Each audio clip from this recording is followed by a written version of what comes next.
Well, hey, everybody, we are continuing Power Week here on News 12. All week long, we've been bringing you interviews from 50 Cent, Lala, Notori Naughton, and now with us here, we have the one and only Joseph Sikora. Oh, it's good to be here. He plays Tommy on the show. If you don't watch, you need to.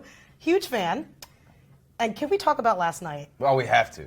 The biggest premiere, I don't even know if that's a thing. Madison Square Garden. 12,000 people. Unbelievable. 50 Cent, hour-and-a-half show beforehand, then the episode. It was a party. Yeah, big time. When you walked out on stage and you saw those people, what were your thoughts? Well, you saw what I did. I went a little bit nuts. I had to hit all of those hands. I thought I was Hulk Hogan for a second. I'm like, crowd here, crowd there. I mean, it's amazing, that feeling. I mean, everybody in those seats were Power fans. Yeah, every single person, and everybody had their own commentary, and you saw when things would erupt. It's always great to see what fans' reactions are to the episode, because it's different than us. We know what's going to happen, and you see how invested they are in the shows. Oh, I was screaming. It's a beautiful thing. It was great. It was great. So I just want to talk about filming of Power, the final season. Yeah. What was it like each and every day, knowing that this was the final portion of the Power universe? You know, I never thought about it. I tried to just be in the moment at that time, because if you're kind of living in the past or you're living in the future, you're not really expressing this person as a human being. So I just showed up every day at work and tried to have the best time I could. I always say that I have the most fun character to play. You do. He's always on the street. He's always up to something. He's always doing something. So I just show up and I have a great time. I always say fun is my default. So Okay. I always have a good time. So I never thought about it. But after it's now over, it is a little bittersweet, but I'm just grateful to be part of something that's become a cultural, iconic show. I mean, it is a show that all my friends love, my family. And being under Courtney Kemp, she's an amazing writer, the show creator. How was it being a part of her vision? Well, Courtney Kemp is just a brilliant storyteller. So I think that she realizes what she had with the cast and then expanded the world and kept expanding the world and expanding the world until you have what we have season 6, that we have such a complex multiplicity of characters and different situations that it's so expansive that now that some of these characters from different worlds are going to have scenes together.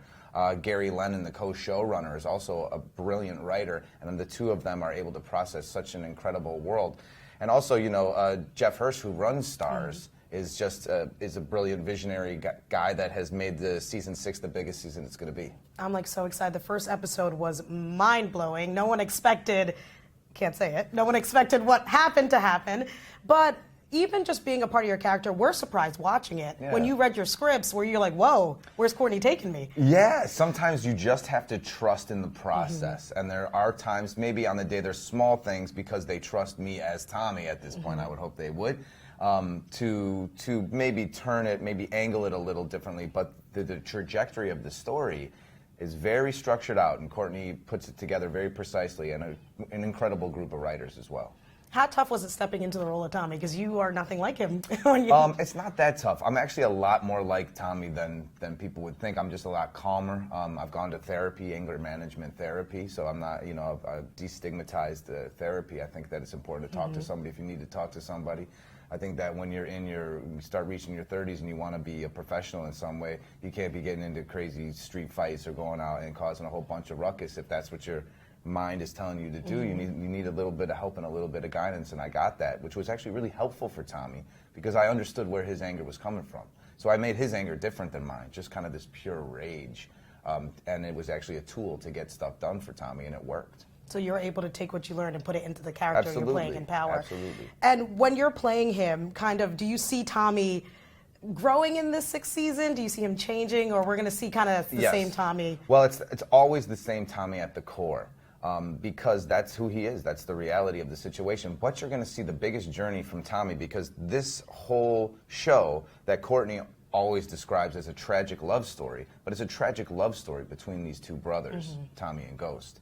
And what we're going to see season 6, I think, is this two sides of the same coin ripped apart, that they're actually their own men in season 6. And once you're your own full person, that's really the only way, in a real way, that you can offer yourself to somebody else. In any relationship, you have to be self-actualized, to give yourself to somebody. So I think you're going to have two self-actualized men at the end of season 6, but where's that going to take them? Closer together, or are they finally split apart? I mean, that's the big question there, That's right? the big question. When you read Tommy's character when you were first going out for Yeah. Power, is that a character you were like, I want to play him? Is that the one you gravitated to? I actually first passed on the audition for Power only because I was getting married, not because I didn't believe in the material. I actually really loved the material. So when it actually came back around, because they hadn't cast Omar yet, they had other people in position to play some of these characters, including Tommy. But then when they got Omari, they made everybody re-audition because they wanted to set up the show around him. And so when it came back around, I had a first audition, and then I had a callback audition, and then I had another audition with Courtney Kemp, Anthony Hemingway, our director, and David Knoller, one of the executive producers. And then I had another audition, a chemistry read out in LA, and then I had another audition for the network test and finally booked the role. So it was a process. But do you feel like, I feel like you belong in that role, though. You really do it well. I mean, I know a little bit. I spent some time in the streets growing up in Chicago, and there's enough of that. I based a lot of Tommy around guys that I was scared of growing up, and they were also kind of like comedians in some ways. They were always kind of like looking for the laugh and stuff to lighten up this heavy situation. And I think I found that in Tommy season 1, and then the writers started writing towards that as well. And I know you're from Chicago, and this is taking place in New York City. Did you? I've been here for 20 years. Okay, so you're a New Yorker, basically. Well, I won't say that because you know Chicago, New York. But you're from Chicago, so did you put a little Chicago, a little New York, and sprinkle it into Tommy? You think? I put in a whole lot of me, and then I just made sure that he existed where we say he existed from in New York. What is the most memorable moment for you playing your role? I think the scene where Tommy kills Holly, played by Lucy Walters. It's a rough the most scene. memorable to me because it was staying in that environment and that mindset and that emotional state for 10 hours of shooting that scene. But knowing that every angle that we were on, if you weren't fully committed to that part of the process, it will look fake and they won't believe it. And then I'm doing a disservice to me, to Lucy, to the writers, and ultimately to the story. So it was intense and the toughest day of work I've ever had, but worth it. And that's what I was going to ask. It seems like a lot of the scenes are very emotional. Although you say Tommy is funny, Tommy is one of the funnier characters in the show because Amari Hardwick's character is pretty serious. He doesn't have really comic relief moments. Not really. Do you find yourself sometimes in these really serious moments having to take a break and laugh about something? Yeah, well, not necessarily take a break. I think you add it to the performance.